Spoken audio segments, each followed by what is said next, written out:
To get started with chapter 1, we're only going to be going over a few sections in chapter 1, but one of the big concepts that we want to make sure that we understand is integers. So we're going to be covering how to add, subtract, multiply, and divide integers. So this is hopefully review, but I'm going to cover it real quick just to make sure that you have something to reference in case you forget some of the properties of integers. And in this video, we're going to focus on adding and subtracting integers. So first we'll focus on adding. So when we look, we have 4 different problems using the same digits but different integers. So we have 6 plus 3, negative 6 plus 3, 6 plus a negative 3, and then negative 6 plus a negative 3. So we're going to see how each of those gives us a different answer. So to get us started, what we want to do is look at our first one. So our first one is 2 positives, so it's a positive 6 plus a positive 3. So that's simple. We know that that is going to be a 9. But why is that? So our first number is telling us where we're starting on our number line. So we're going to be starting at the 6.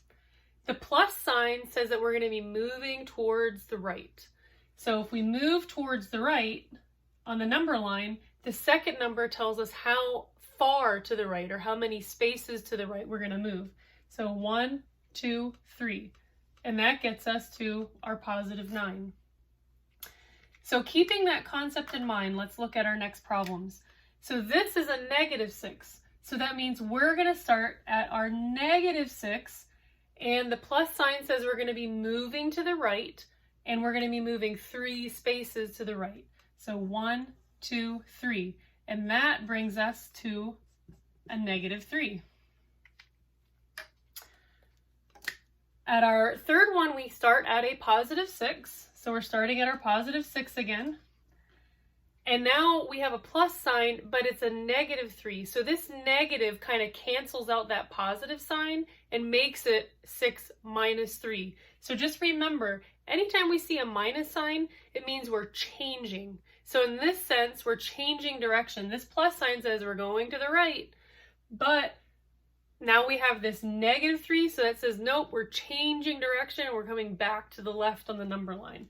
So we're going to come back to the left, 3 spaces, and that's going to give us a positive 3. And then our last one, we're starting at a negative 6, and we have a plus, which means we're going to be going to the right. But then we have a negative 3, so we're adding a negative 3. That negative sign says, no, we're changing direction. So instead of going to the right, we're going to go to the left. So we're going to go 1, 2, 3. And that's going to take us to a negative 9. So what you're going to see here is all of our answers are very similar. So we have a positive 9 and a negative 9, and we have a negative 3 and a positive 3. So what happens if we are subtracting integers? So subtracting integers, something that I like to do, in my mind, I'm always adding integers. I'm either adding a positive or adding a negative. So in my mind, I just always look at the operations or the equations as addition.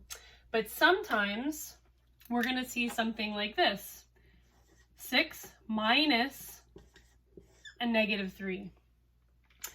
So whenever we see a double negative like that, and the double negative, there'll always be one outside a set of parentheses and one inside of parentheses, this can be rewritten as 6 plus 3. So why is that? Well, this minus sign, remember, says to change direction. So our normal way of going on the number line is to the right. Now we're going to be going back to the left.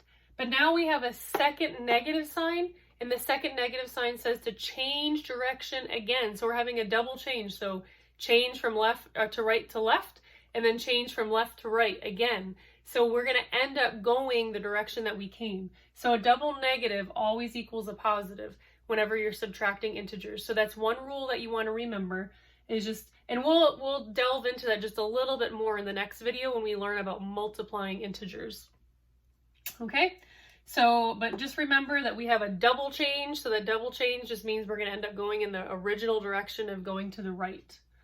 And using these same numbers, if we have a negative 6 minus a -3, we could rewrite that as -6 plus 3. And so again, this can be rewritten as an addition problem, one of the ones that we just went over. So most of your subtraction problems can be rewritten as an addition problem. And so that's why in my mind, I'm always looking at those equations or expressions as adding integers. But we do want to remember with subtraction that double negative.